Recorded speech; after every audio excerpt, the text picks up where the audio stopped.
Muy buen día a todos, muy buen día. Vamos a iniciar nuestra reunión del día de hoy. ¿Jesús está aquí o no está aquí? Está aquí, amén, amén, Jesús está aquí. Así es. Es necesario que los que se acercan a Él crean que le hay. Y nosotros creemos que Él está aquí. Que Él viene, que Él nos visita, que está en medio de nosotros. Y Dios no habita en templos hechos de manos de hombres. Dios habita en las personas. Y el Espíritu Santo viene a tu mente y el Espíritu Santo se acerca a ti y el Espíritu Santo pone esas ideas y esos pensamientos que debes de tener para que el único enfoque y lo más importante que esté en tu mente durante el tiempo que estamos aquí sea Él, nuestro Señor Jesucristo, sea Dios, el Padre, sea el Espíritu Santo, sea entender su voluntad. Eso es lo que hace Dios. Hagamos una pequeña oración. Padre, muchas gracias por tu presencia, Señor. Muchas gracias por estar en medio de nosotros. Permanece en medio de nosotros. Háblanos, Señor. Haznos entender, Señor, cuál es tu voluntad para cada uno. Nos conoces por nombre, Señor. Nos conoces mejor que cada uno de nosotros a nosotros mismos. Sabes lo mejor que hay para nosotros, Señor. Deseas ese bien mayor para nosotros, para nuestras vidas. Y por eso también estás en medio de nosotros, Señor. Permanece con nosotros y haz tu voluntad, Señor, en nuestras vidas en este momento. Que tu palabra, Señor, sea viva, que tu palabra llegue a los corazones. Que así sea, Padre, en el nombre de tu Hijo amado Jesucristo. Amén. Bien. ¿Recuerdan que yo les dije que les iba a estar recordando que cómo van con esa cuestión de los propósitos de inicio de año?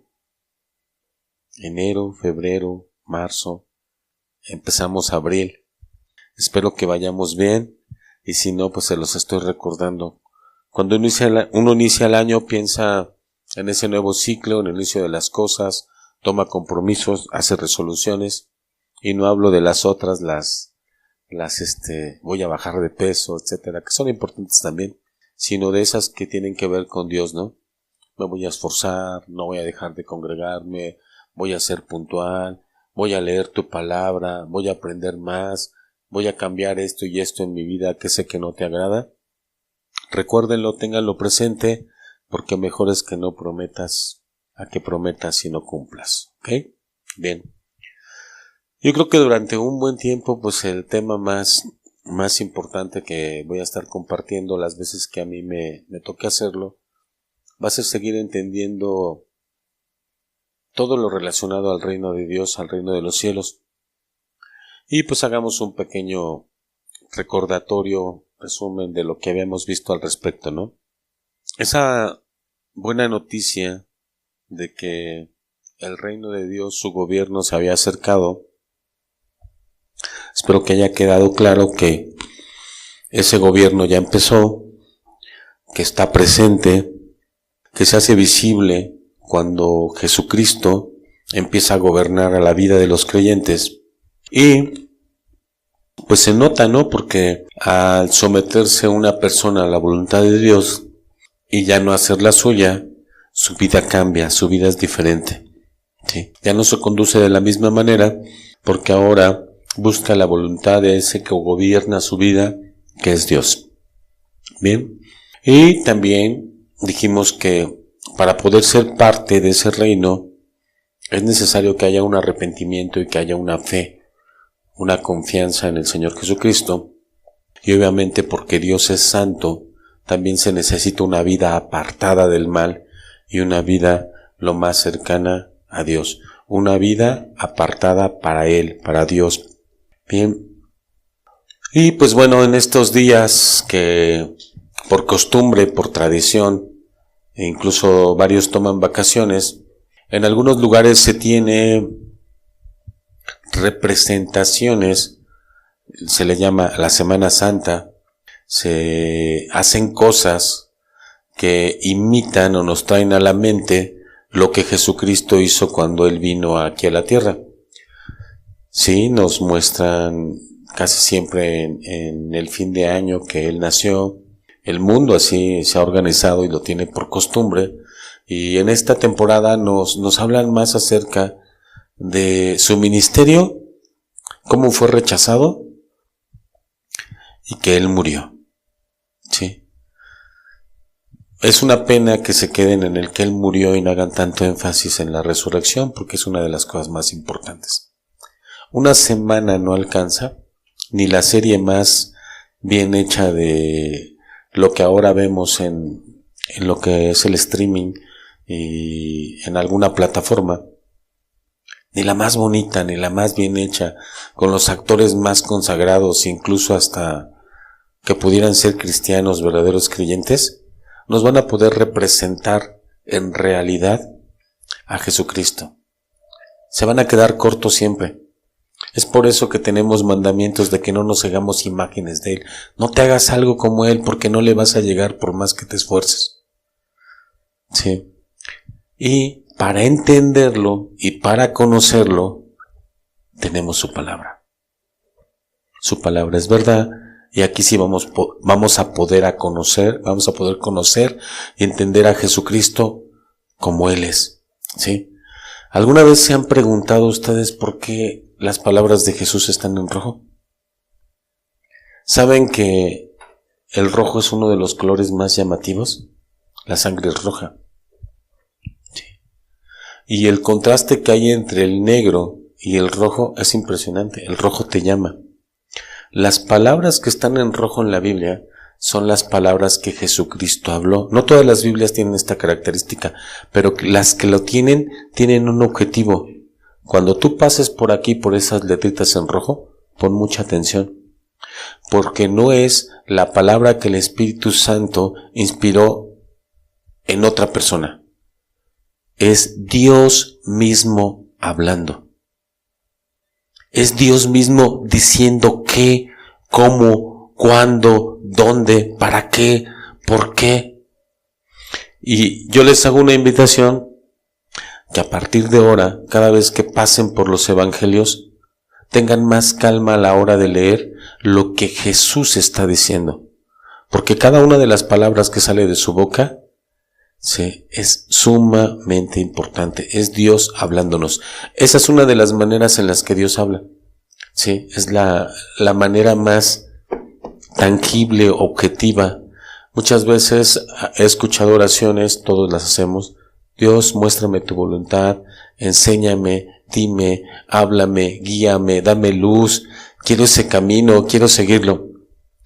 Esas palabras te están diciendo qué, cómo, cuándo, dónde, y ahí está la respuesta a lo que tú estás buscando. La suma de tu palabra es verdad, todo es importante, pero hago un énfasis en esas letritas rojas porque es Jesucristo hablando, y Jesucristo es Dios. Que concluíamos la vez pasada, Rey de Reyes y Señor de Señores. Cuando el Rey de Reyes y Señor de Señores habla, ponemos atención. ¿Sí? Entonces, tengamos muy presente eso, ¿no? Ahora, es común, debería de ser lo natural, que si ahora entendemos que Jesucristo toma un cuerpo, está en este mundo, ¿sí? Crece en gracia, inicia un ministerio, sucede eso que vimos en su bautismo, y cuando empieza a hablar de arrepentimiento, que nos preguntamos, bueno, ¿y exactamente a qué vino? Sí, es rey y estaba mostrando que era ese rey, pero vino a muchas cosas más. ¿O cómo va a terminar gobernando y siendo ese rey de todo? Ese Rey de Reyes y Señor de Señores. ¿Cómo va a pasar? Y Jesús lo explica durante su ministerio. Pero es bien interesante que nos preguntemos, ¿a qué vino Jesús? ¿Solo a nacer? ¿Solo a crecer? ¿Solo a morir? ¿Después resucitar? ¿Y ahora es rey? ¿O durante el tiempo que estuvo aquí, eso que es muy representado en esta semana y hasta películas ponen en la televisión, sí, qué buscaba hacer el Señor Jesucristo? ¿Qué quería enseñar? ¿Qué era lo que quería que la gente entendiera con su paso en este mundo? Y espero que con la ayuda de Dios lo podamos ver. Acompáñenme al libro de Juan, capítulo 18, versículo 37. Juan, capítulo 18, versículo 37.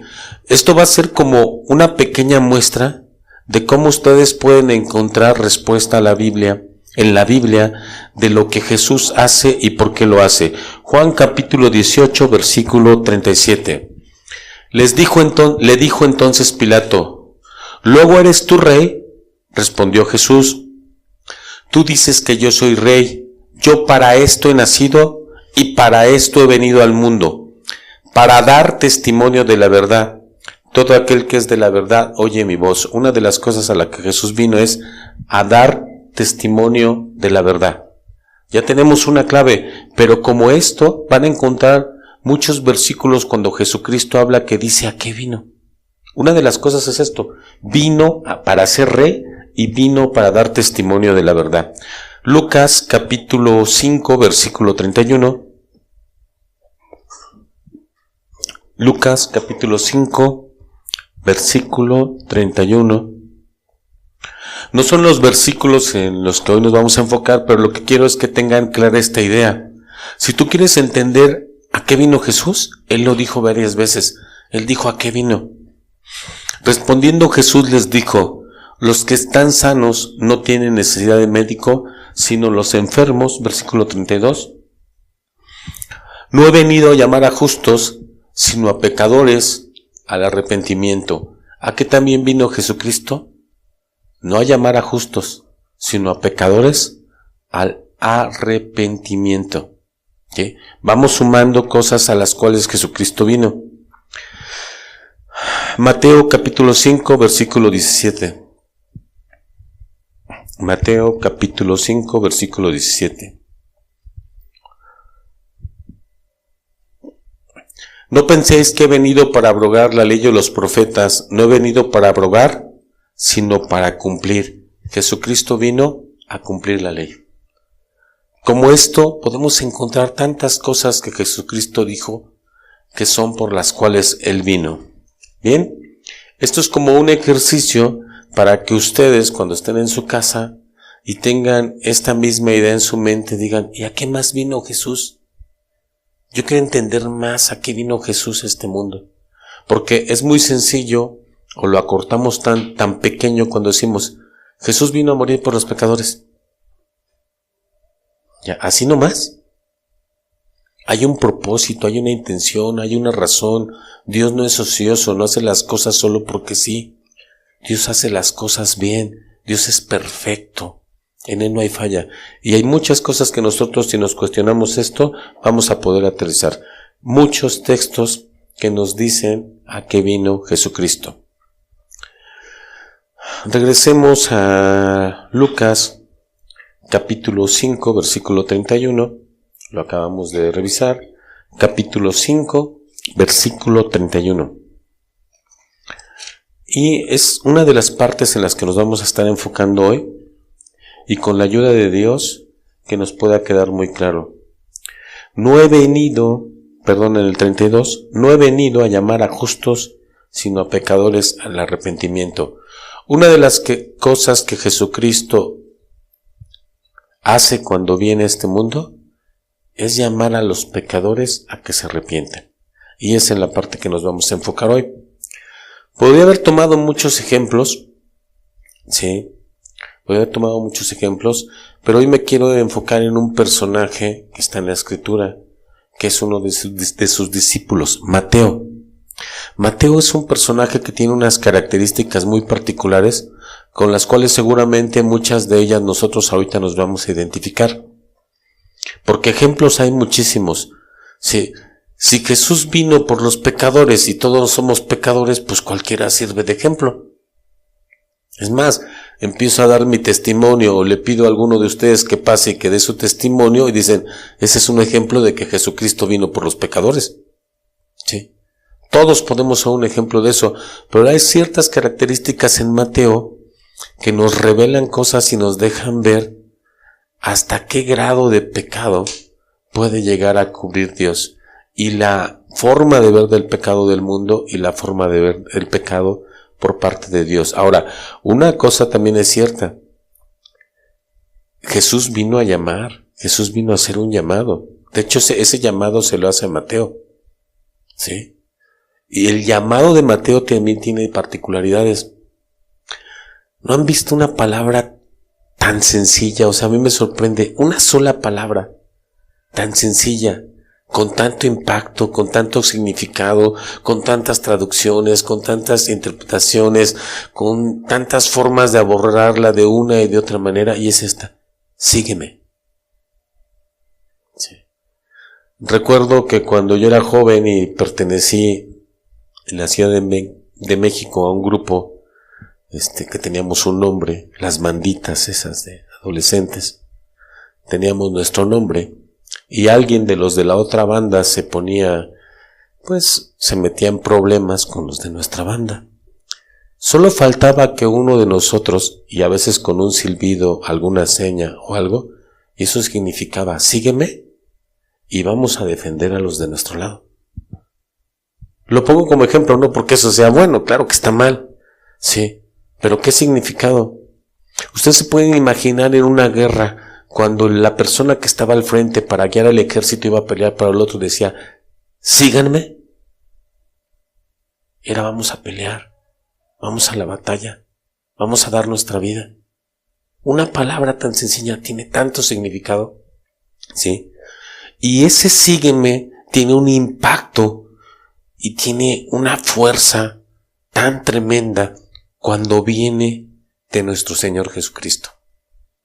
Hoy quiero que con la ayuda de Dios podamos entender lo que esa palabra, que sígueme, provocó en la vida de Mateo. Hay muchos ejemplos en la Biblia, pero en la vida de Mateo, Dios nos conoce a cada uno de nosotros por nombre. Y espero que con la ayuda de Dios tú escuches tu nombre. Y tú escuches la voz de Dios diciéndote también: sígueme. Y que puedas entender qué significa ese sígueme que te está pidiendo el Señor Jesucristo, y que lo obedezcas y le sigas. Bien, vamos a leer completo esa parte del llamamiento de Mateo, primero aquí en el libro de Lucas, capítulo 5, versículo 27. A ver, déjenme ver si estoy bien. Sí, versículo 27 al 32, vamos a leer. Después de estas cosas, en esto coinciden los evangelios donde se repite este llamamiento, Atrás de esto van a ver que sanado un paralítico, que Jesucristo había iniciado su ministerio. Y después de estas cosas, ¿sí?, salió y vio a un publicano llamado Leví sentado al banco de los tributos públicos, y le dijo: ¿quién salió? El Señor Jesucristo. ¿Qué le dijo? Sígueme. Fue lo único que hizo. Sígueme. ¿Tú te imaginas en una situación similar y solo pasa Jesucristo y te dice: sígueme? Y después de eso, si tú tomas esa decisión, tu vida cambia totalmente. De hecho, es lo que ha pasado con todo verdadero creyente. Un día escuchó la voz de Dios diciéndole: sígueme, y ¿sabes qué hizo? Lo siguió. De una o de otra manera es lo que sucede con todos los creyentes. Escuchan la voz de Dios diciendo: sígueme, y lo siguen. Versículo 28. Y dejándolo todo, se levantó y le siguió. 29. Después de esto, también es muy común esto que hace Mateo. Y Leví le hizo gran banquete en su casa, y había mucha compañía de publicanos y de otros que estaban a la mesa con ellos. Puro pecador.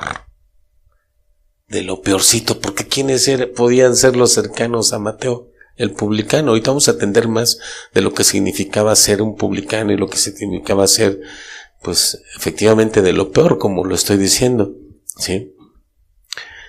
¿Y qué hicieron los religiosos de la época? Versículo 30. Y los escribas y los fariseos murmuraban contra los discípulos diciendo: ¿por qué coméis y bebéis con publicanos y pecadores? Bueno, una percepción bien diferente de de lo que tiene que ver la espiritualidad y el acercarse a Dios.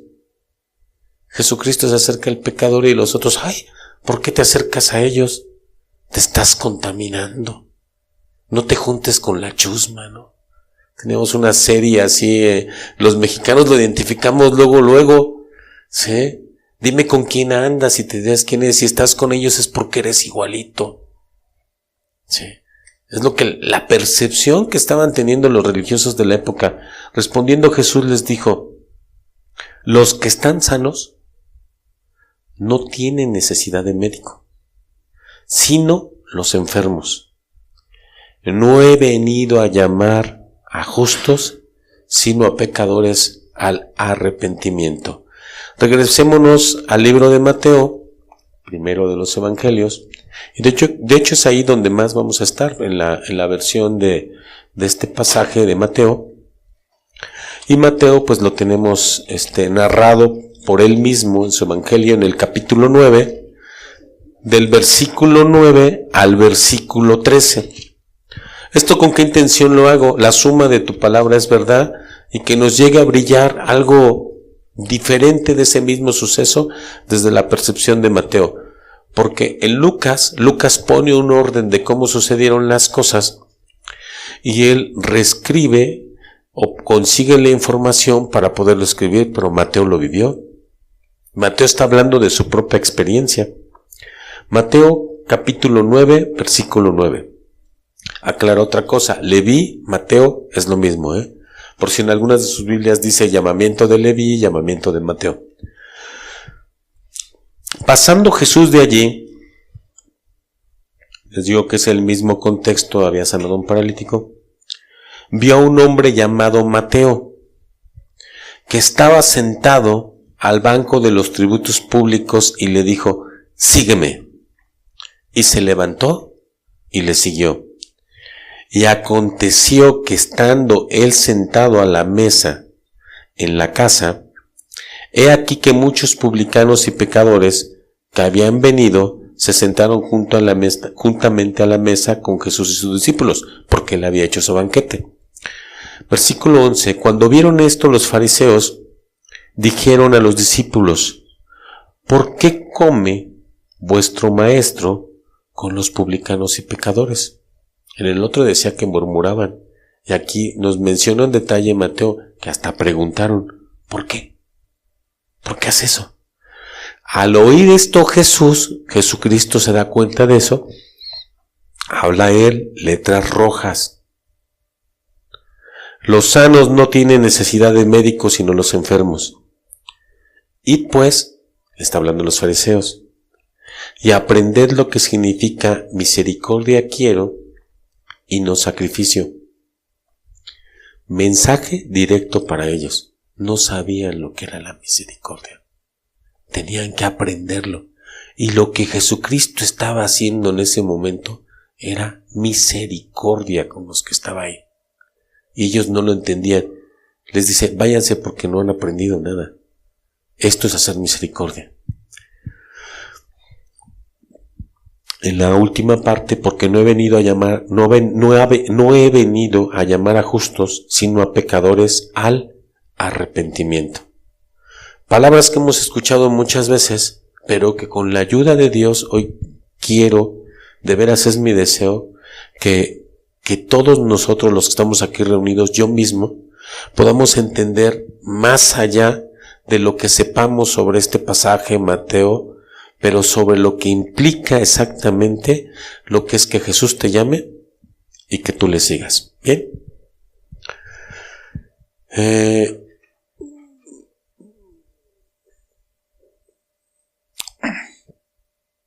Bien. Si nosotros pensamos en esa palabra sígueme, había puesto unos ejemplos hace rato. Pero en el contexto que nosotros vemos en los evangelios, implicaba un compromiso muy radical. Era cosa seria. ¿Sí? No era sígueme para irnos a cenar unos tacos. No era sígueme porque vamos a una fiesta. No. Porque Jesucristo iba a dar su vida por los pecadores, y prácticamente es a lo que te está invitando. No era, como ya explicamos la vez pasada, para tener un gobierno, luchar y reivindicar, era para servir, porque Jesucristo mismo vino a servir, no a que le sirvieran. Y era una renuncia a tu orgullo, a tu ego, a tu vanidad, a ti mismo. Tenías que tomar tu cruz y tenías que seguirlo. Eso era lo que te estaba invitando. Bien, tengamos esto en mente. Ahora, estamos hablando de Mateo y normalmente cuando vemos un pasaje así es bien importante tener claro quiénes son los personajes que aparecen en este pasaje, ¿no? En este caso podría hablar más de los fariseos, podría hablar de otros personajes, pero vamos a los dos principales. Sí, había también gente así, pero pensemos en los más importantes. ¿Quién es el personaje más importante de esa historia? Jesucristo. Sí. Ahora, retomemos lo que veíamos la vez pasada. El Rey de Reyes, el Señor de Señores, el Hijo de Dios, en el que Padre tiene complacencia, ¿sí? El que ha sido puesto por sobre toda autoridad, es el que le está diciendo a Mateo, sígueme. No es cualquier persona. Es Dios mismo hablándole a Mateo, diciéndole, sígueme. Y tampoco voy a ahondar tanto en esto. ¿Por qué? Porque tenemos algo reciente donde tenemos más claridad de quién es Jesucristo. Pero ahora veamos a Mateo, a Leví. ¿Qué datos o qué cosas sí encontramos de Mateo en la Escritura? Encontramos que era adulto, pero era un adulto joven, no era tan grande. De hecho, viendo sobre las edades de los discípulos, pues parece que Juan era un adolescente, ¿sí? Y que de los más maduritos no estaban tan maduros. La mayoría estaban ubicados en una edad entre los 20 y los 30 años de edad. Pero hubo quien ni siquiera alcanzaba lo que para nosotros es la mayoría de edad. Es interesante esto, ¿no? Porque muchas veces los mayores se menosprecian o tienen esa tendencia de los jóvenes. Y su llamado principalmente del Señor Jesucristo fue hecho a jóvenes. Fue en quien se enfocó en los jóvenes en la mayoría de los casos. Entonces, ojo joven, ¿sí? Por estadísticas en el ministerio del Señor Jesucristo, el llamado no es para gente, es para todos, sí, pero lo que quiero que quede claro esto, no es tanto para la gente adulta que llamamos de salida. ¿Tenemos ese mismo llamado? Sí. Pero ¿por qué para los jóvenes? Tienen una vida por delante que entregarle a Cristo. A los que somos mayores nos queda menos tiempo. Ustedes pueden dar mucho más, sí. Ustedes pueden entregar una vida completa, ¿sí? Y si no, que se los digan los mayores. Todos los que somos mayores hubiéramos querido entregar esa vida y cuando fuimos llamados mayores nos damos cuenta que fue un error no entregar nuestra vida antes y que debimos de haberlo hecho desde el primer instante.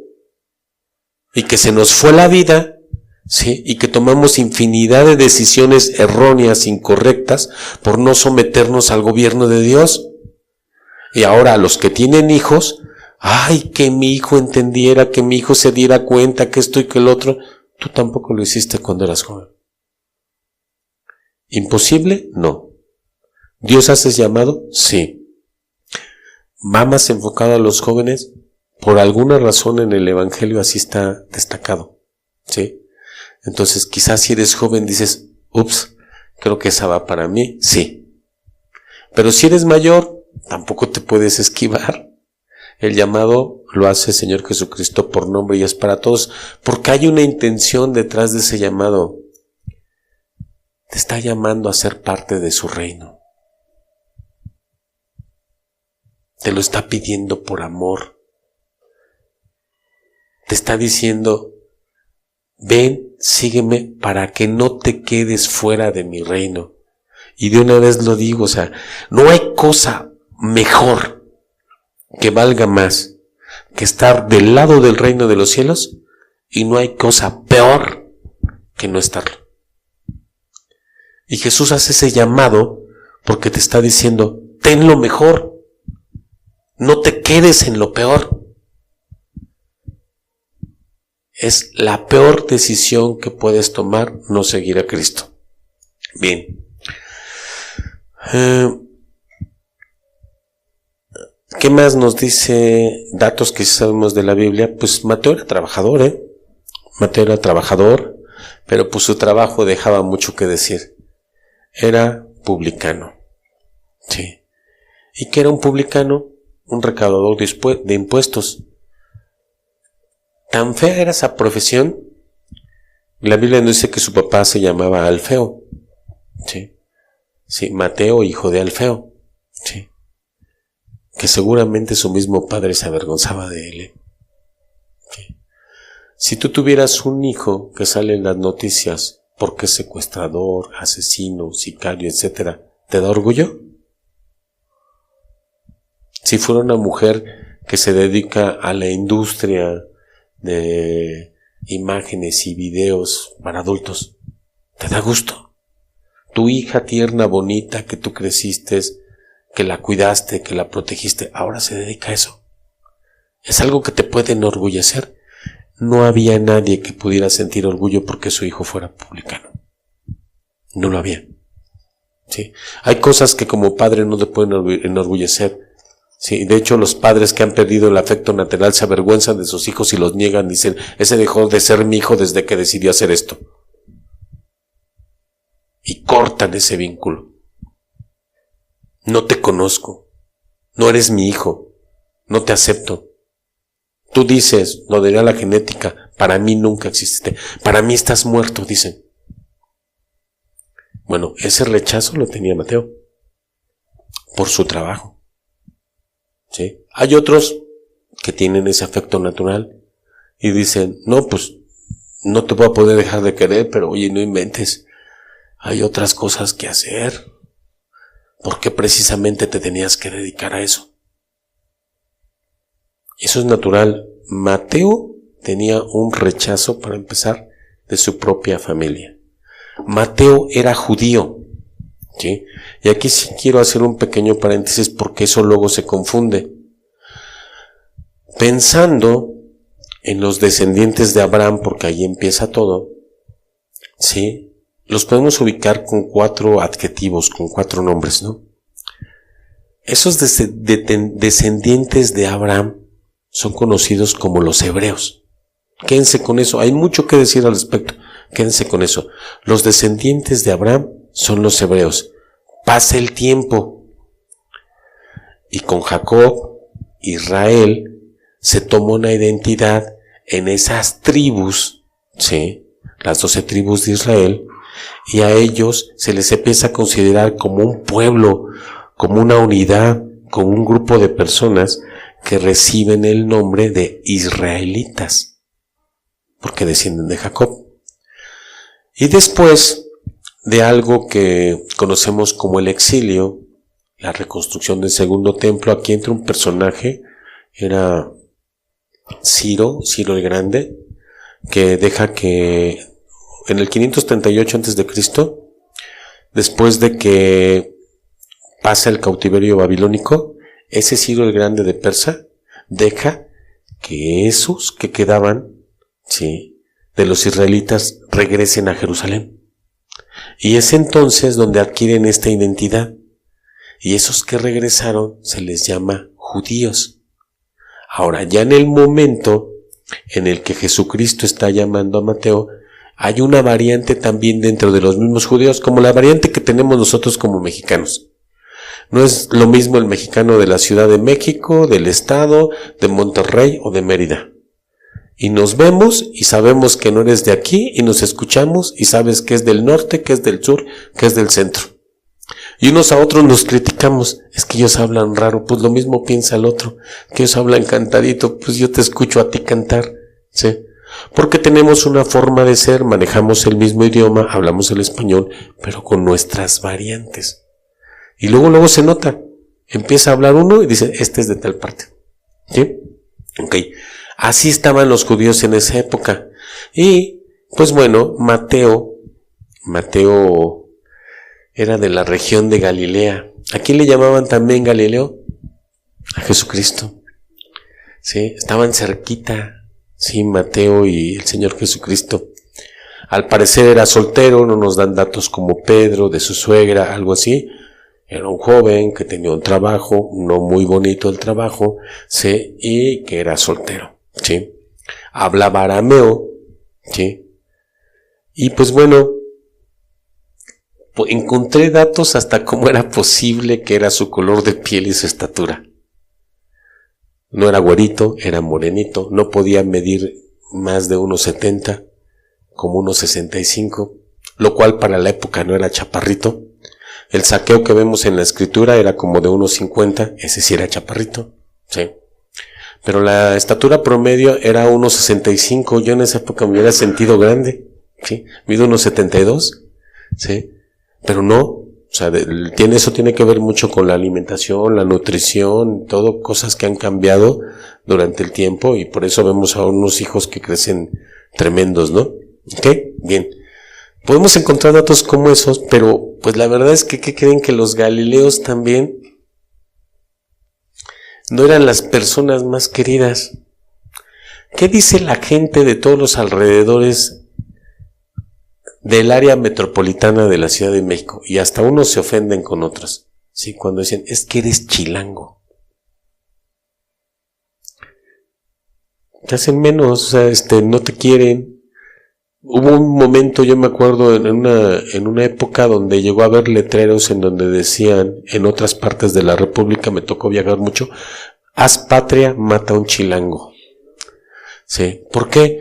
¿Por qué hacían eso? Porque efectivamente tienen cosas que no están muy bien y su conducta no le gusta a la gente de fuera y pues decían, pues ¿para qué los queremos aquí, no? Vámonos. En esa época donde a mí me tocaba viajar mucho, yo manejaba una credencial de la Ciudad de México, ahora mi identificación tiene que ver con Pachuca. Y por el puro hecho de dejar mi credencial en los hoteles a donde yo me quedaba, tenían que hacer una revisión de que no te llevaras las toallas, de que no te llevaras un control, de que no te llevaras nada. Porque era típico que los que venían de la Ciudad de México en ese entonces, Distrito Federal, se llevaban cosas. Entonces, pues por algo se comportaba la gente de los alrededores con ellos. Pues ¿qué creen? Que los galileos así eran vistos. O sea, los galileos eran considerados gente sin educación.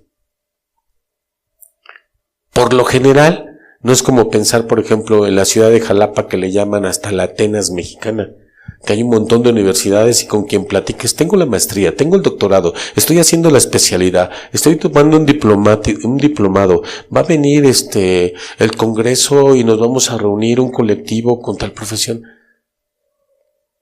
Es esa característica, pero esa no era la característica de los galileos, ¿sí? Además eran conocidos como rebeldes contra Roma. El Imperio Romano tenía el dominio y ellos lo que hacían era, pues no estamos de acuerdo con esto, que lo otro. Sí. Hay gente que nosotros identificamos así, revoltosos. Es más, no tengo nada contra ellos, ¿no? Pero pensemos en alguien.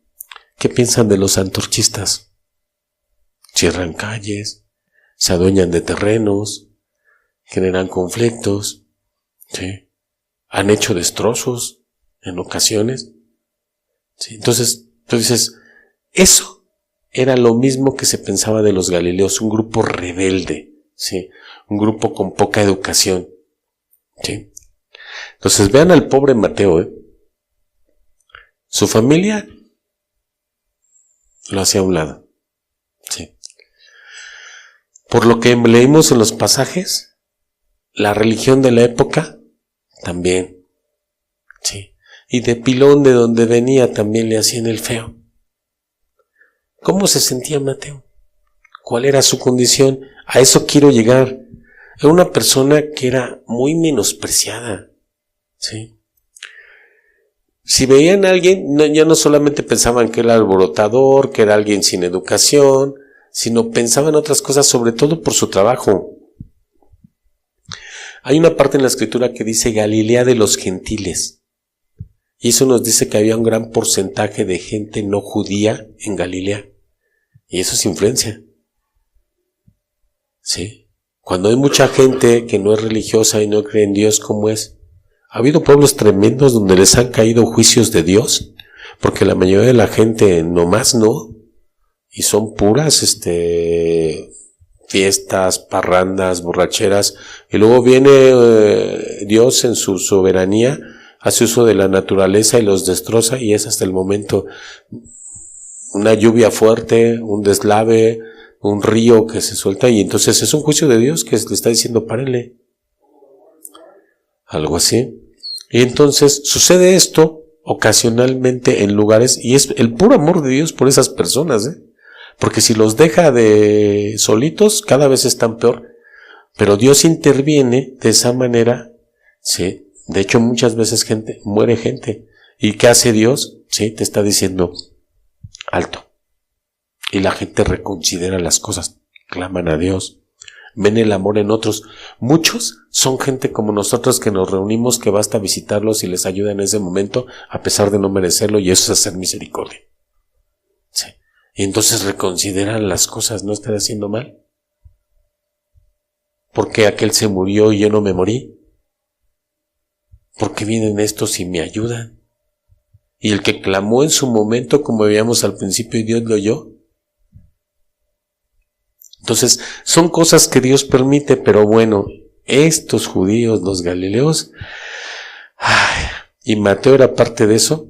No sé cómo sería su acento, pero sabemos que Pedro, cuando estaba negando a Jesucristo, alguien le dijo que por su forma de hablar se sabía que era de ellos. Tú podías saber quién era un Galileo. ¿Qué pasa cuando alguien te llega y te habla así? ¿Qué trampa, carnal? ¿Qué onda? Chale. Ya sabes de dónde es, ¿no?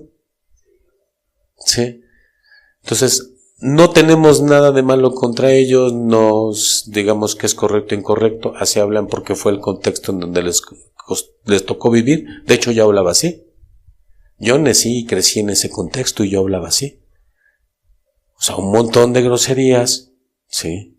Un montón de palabras que no tienes ni por qué decir, en un tono alto, exagerado, ¿sí? Compactos te vean o qué, no. Pero Dios te hace entender que así no es, ¿no? Y Dios también cambia tu forma de hablar. Bueno, se distinguían también por una forma y eran fácil de identificarse, ¿no? Pues bueno, Mateo le toca estar en una situación por su trabajo muy delicada. ¿Por qué? De entrada ya vimos que por un lado, pues los judíos nomás no lo querían, los mismos de la familia no lo querían. Pero ¿para quién trabajaba o a quién le servía? A los romanos. Y aquí viene lo que lo pone en una condición más delicada todavía, porque en ese momento se había judíos celosos de la Torá. Y había muchos grupos religiosos que también lo menospreciaban horriblemente, ¿sí? Y de esos fariseos, seduceos, esenios, celotes, ¿sí? Que sí guardaban el día de reposo, que asistían, como muchos los domingos, a su culto religioso, a su sinagoga, el día de reposo, ¿sí? Pues bueno, de esos que esperaban a ese Mesías libertador, ¿sí? De esos que exageraban en la figura del padre y que se jactaban de tener una familia y de ser ejemplos como padres y que diezmaban y que hacían cuanta cosa y que sí tenían como prioridad la educación religiosa, que a sus hijos les hacían que se aprendieran de memoria partes de la Torá desde pequeños. Esos que estaban ahí, sí, ya sabemos que estaban en contra de Mateo, pero estaban más en contra de Mateo porque Mateo servía a la que era la potencia en este momento, la que tenía esa potencia, la estabilidad política, militar, cultural, económica.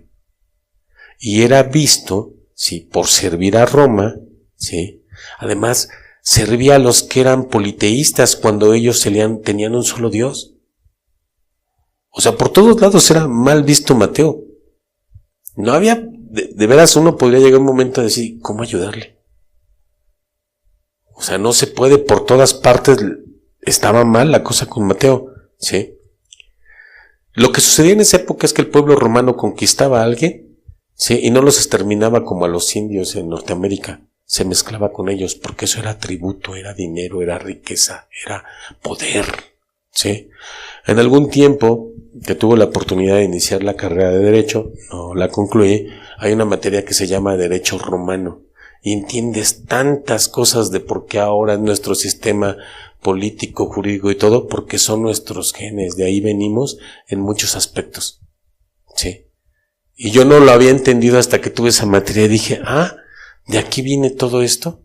Hay una parte en donde te enseñan latinismos, stricto sensu, in vitro y todo, y lo repites, tú dices, esto viene de aquí, significa esto, porque realmente fue una potencia y tuvieron un control y tenían muchos defectos también, ¿sí?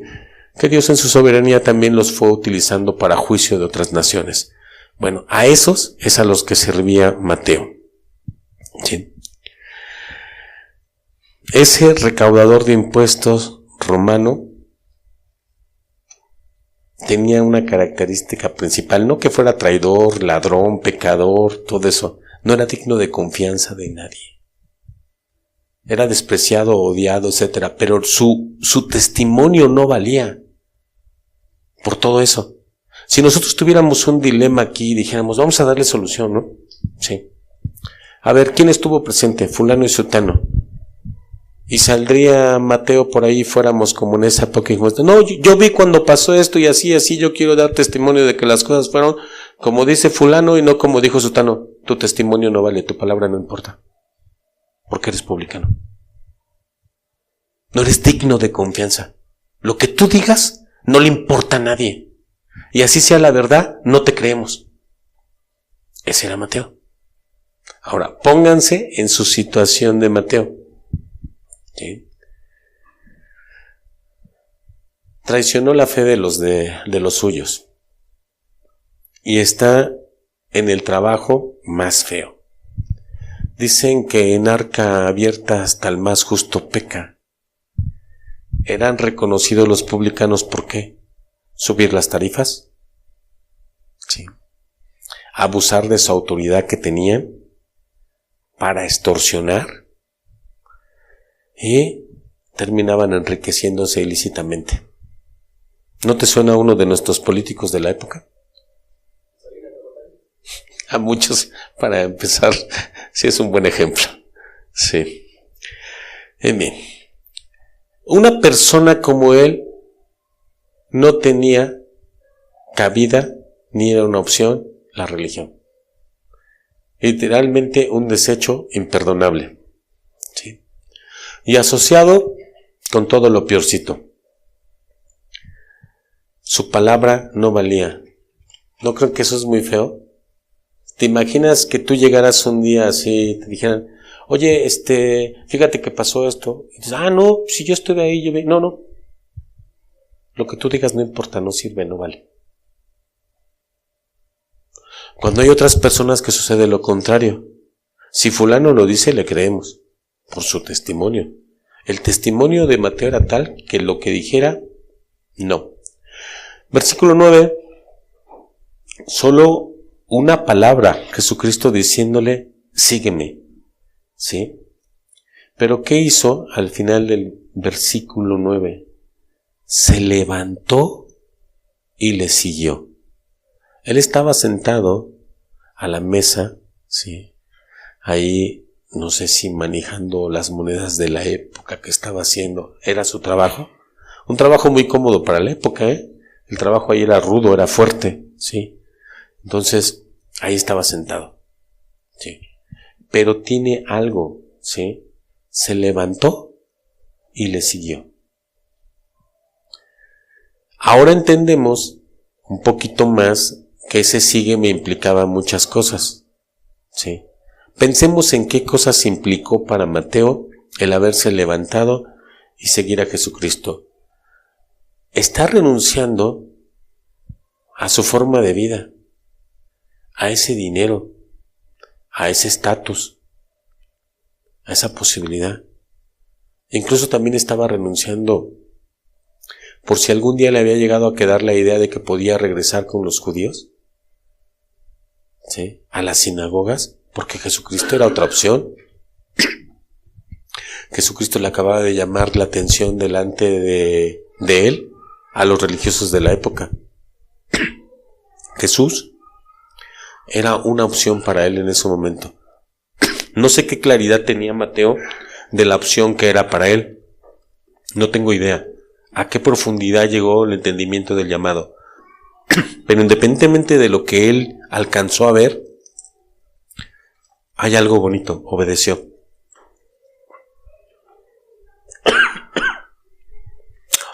Él se levanta y sigue a Jesús. ¿Cómo le llaman ahora? Zona de confort. Lo hizo a un lado. Dejó su comodidad. Y eso es un fruto digno de arrepentimiento. Aquí sí quiero hablar un poquito de mi testimonio. Yo recuerdo que cuando Dios de alguna manera hizo esto mismo en mi vida, una de las primeras cosas que tuve que hacer fue hablar con mi jefe del trabajo. Yo quería estar bien con Dios. Lo que yo hice fue esto. Fui con mi jefe y le dije: ¿necesito hablar contigo? Dijo: sí, dime. ¿De qué se trata? ¿Necesitas algo? No. Es muy penoso, pero te lo tengo que decir. ¿Hiciste algo? Sí. Llevo robándote 1 año y te debo tantos millones de pesos. Pero yo quiero estar bien con Dios. Me puedes meter a la cárcel.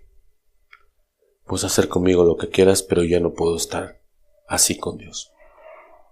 Estoy hablando de una época donde esos 3 ceros no se le habían quitado. Ahorita serían miles, ¿no? Vamos a ver qué voy a hacer contigo. Al siguiente día me llama y me dice: te voy a dejar solo para tus pasajes y vas a trabajar hasta que me termines de pagar. Y la mayoría de la gente en el lugar donde yo trabajaba lo hacía. Hicieron una especie de operativo la siguiente semana después de que yo hice eso. Despidieron al 50% del personal porque todos robaban. Y si algunos se salvaron fue porque no los cacharon, pero todos lo hacían en esa empresa. Todos. Posteriormente, después de un tiempo considerable de pagar, de trabajar para pagar, yo tenía otra cosa en mi mente. ¿Sí? Además, a todos les hablaba de Dios, ¿no? Por lo que estaba pasando en mi vida. ¿Sí? Lo cual también vemos aquí en el versículo 10 y con el pasaje paralelo en ese banquete que Mateo tenía. Y aconteció que estando él sentado a la mesa en la casa, he aquí que muchos publicanos y pecadores que habían venido se sentaron juntamente a la mesa con Jesús y sus discípulos. Ese banquete tenía un propósito. Invita a otros como él para una sola cosa: que conozcan a Jesucristo. ¿Saben cuánta gente después de esa decisión que yo tomé se acercaba a mí y me decía: ¿por qué lo hiciste? Porque ellos no entendían que yo me hubiera parado con el jefe a decirle: estoy mal, perdóname y voy a pagar. Y lo que veían estaba mal. Y todo eso me sirvió para una cosa. Yo les decía a ellos: es que yo quiero estar bien con Dios. Yo quiero estar bien con Dios. Y es que Dios es así, Dios es así, Dios es así. Es lo que está haciendo Mateo aquí. Conozcan a Jesús. Ustedes son como yo. Estaba diciendo a todos los que invitó al banquete, publicanos y pecadores: conozcan quién es Jesús. Aquí hay una opción, porque todos nosotros somos iguales. Más, ninguno de nosotros llegó a estar en la situación de Mateo, Tal vez una vez te enojaste con tu papá, con tu mamá, pero tuviste un rechazo absoluto. ¿Has pertenecido a religiones durante tu vida o has tenido conocimiento y acceso a las cosas espirituales? Él ya no lo tenía. Tu palabra, yo creo que con todas las mentiras que hayas dicho hasta el día de hoy en este mundo, vale. ¿O tenía un peso, un valor? La de él no. Con lo poco o mucho que sepas de la Escritura, ¿sabes? Incluso, pienso en el ladrón en la cruz, que si él tuvo esa oportunidad, en su misericordia a Dios, si tú estás en una situación de muerte, clamas a Él y Él te puede responder. Y que ya no va a importar qué tanto sabías, qué tanto predicaste, a dónde fuiste, qué hiciste, cómo le hiciste y todo, sino que le creas a Él, porque eso es lo único que hizo el ladrón en la cruz. El ladrón en la cruz, si tú le preguntaras, si tuviéramos la oportunidad en el reino de los cielos de acercarnos a Él, pues, ¿cuántas iglesias formaste? ¿A cuánta gente le predicaste? ¿A cuántos les diste de comer? ¿A cuántos les diste de beber? ¿Cuántos hospitales visitaste? ¿A cuántos enfermos? Yo solo le creí a Jesús. Me dijo que iba a estar con Él. Y yo le creí. Y eso es lo que la Biblia pide, que le creamos. ¿Bien? Pero los que no nos vamos como en el ladrón de la cruz nos dejó una gran comisión y eso es lo que hacemos. Hacer discípulos y enseñarles que guarden lo que Él nos ha enseñado hasta que Él venga. ¿Bien? Ok. Típico de una persona que realmente sigue el llamado de Jesucristo, deja todo, ¿sí? Todo eso en lo que confía y le sigue, es que va a estar queriendo que todos los demás conozcan a Jesucristo como Él lo ha conocido. ¿Qué obtuvo Mateo después de todo esto? ¿A dónde llegó Mateo? ¿Qué posición pudo tener después? ¿No se acuerdan a los discípulos discutiendo quién será el mayor? Clave, el que más sirva. Sí. ¿Pero qué pasó con Mateo después? Número 1, sí fue uno de los 12 discípulos que son fundamento de la iglesia. Esa base sólida. Sí. Fue uno de los 12 discípulos. Sí. Escribió el primer libro después del Nuevo Testamento. Aquí lo tenemos y lo hemos estado citando durante el mensaje. No dice aquí libro del Evangelio según San Héctor, ¿no? ¿Algún nombre tuyo tiene, una calle de Pachuca tiene el nombre de alguno de ustedes? ¿A quién le ponen los nombres en las calles? ¿Sí? Sí. Pero es un homónimo porque entonces no eres tú el personaje o no fue honor a ti que te hayan puesto ese nombre. Pero eres alguien relevante, importante, y la sociedad y el gobierno y la política dice, vamos a ponerle el nombre de esta persona a esta calle. Fundaciones, asociaciones, lugares emblemáticos tienen el nombre de personas importantes. Por alguna razón hicieron algo importante y tienen ese nombre. Sí. Dios deja nombres de gente que para Él fueron importantes aquí. Y uno de ellos es Mateo. Mateo, hijo de Alfeo. Sí. Bien, Dios sí le ha dado un lugar. Él lo tiene. ¿Y ese lugar es por algún mérito de Mateo? No. Como el ladrón en la cruz, puso sus ojos en Jesús, obedeció, le siguió, fue firme, fue fiel, confió en Él, tuvo esa llenura del Espíritu Santo, fue enseñado, ¿sí? Fue guardado, nadie le arrebató de su mano y tuvo un gran privilegio en la historia. Se sabe que él estuvo predicando el Evangelio en en Etiopía, y al parecer murió como mártir por espada o por lanza, precisamente por predicar el Evangelio. En la Escritura esto está visto como un privilegio, no es algo malo. Si un día Dios te permite ser mártir por causa de Él, eres bienaventurado. A nadie le gusta, ¿verdad? ¿Quién quiere sufrir? ¿Quién quiere que lo martiricen? Sí. Pero si un día te toca vivir eso, confía en Él. Él sabe por qué. Dale gloria a Él. Sí. Siéntete orgulloso de que Él te lo permita hacer. ¿Qué dio inicio a todo esto? Sígueme, de parte de Jesucristo.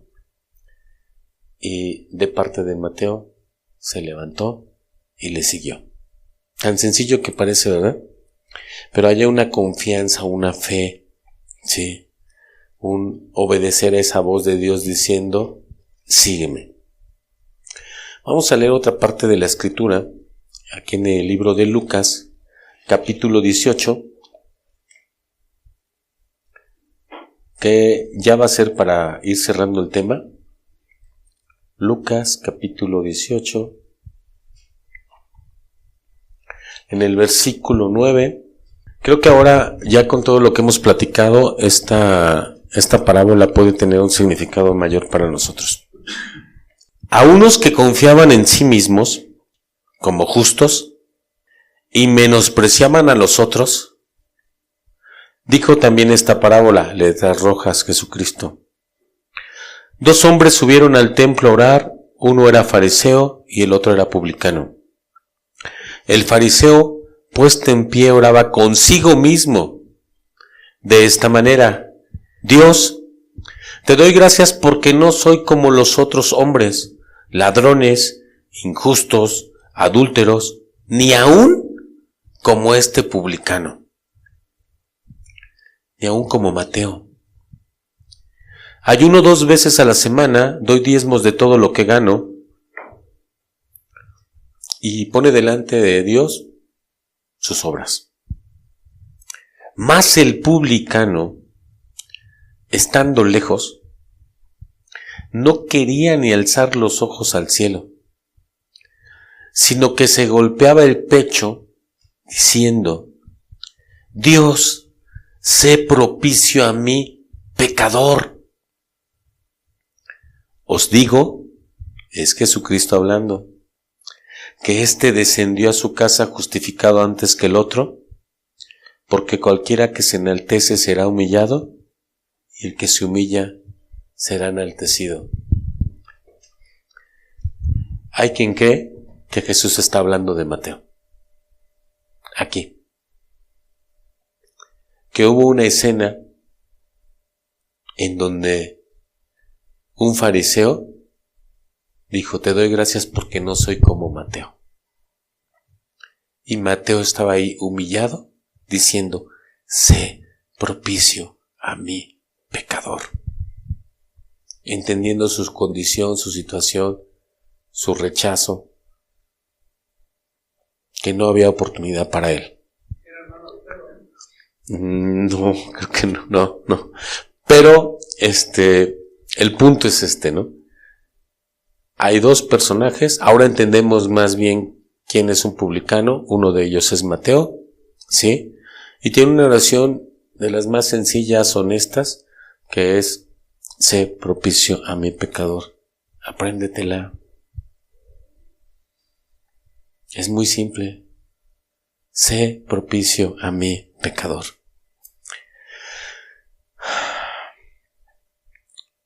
Vamos a ir aterrizando esto ya a nuestras vidas. ¿Algún día has escuchado la voz de Dios en una prédica, en su palabra? ¿Algún día Dios, llamándote por tu nombre, te ha dicho: sígueme? ¿De una o de otra manera ha sido así? ¿Qué has hecho? ¿Lo has seguido?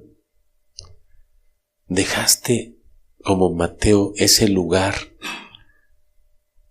¿Te levantaste y lo seguiste? Amén.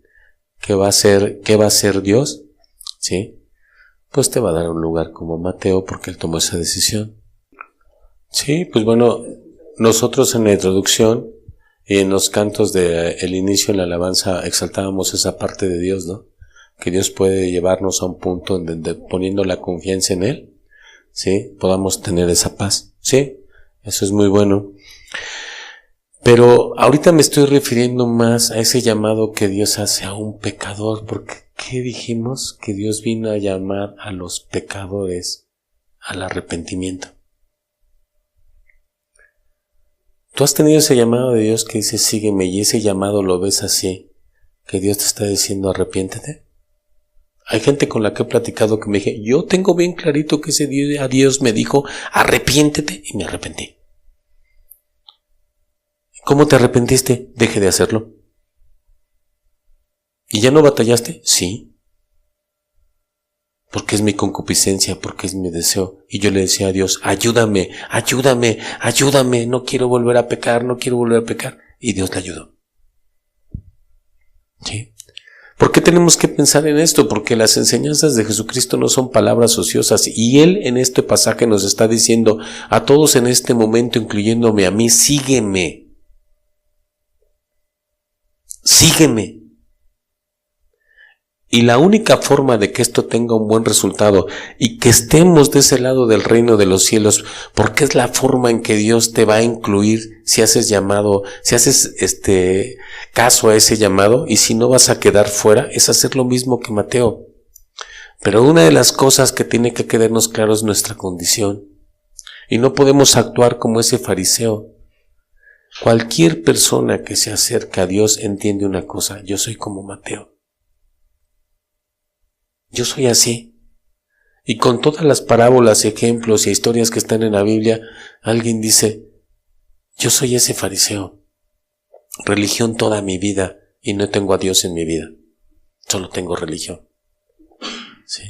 Hipocresía. Cuando son citados los pecados en la Biblia, el Espíritu Santo viene y te está diciendo, eres tú. Ese pecador eres tú. ¿Sí? Dije, apréndanse esta oración, sé propicio a mi pecador.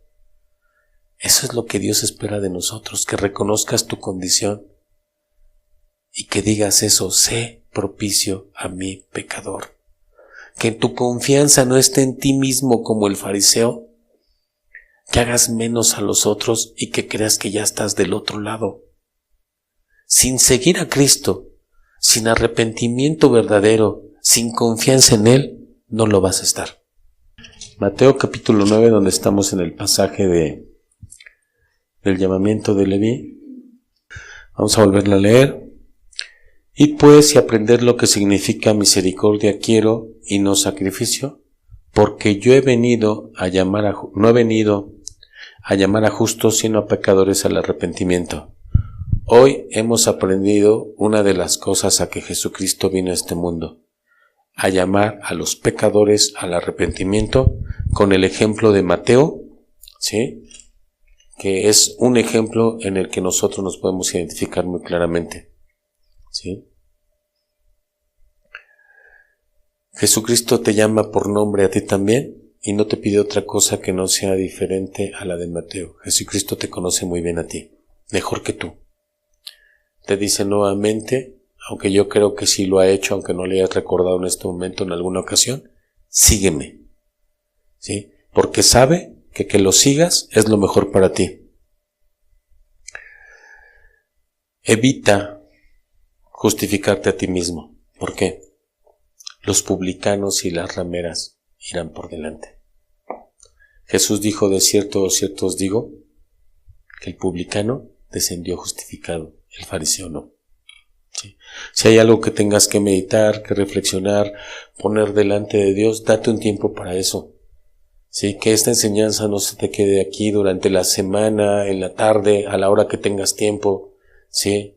Señor, aquí estoy. Hoy me hablaste. Es claro, sé qué es lo que quieres de mí, sé propicio a mi pecador.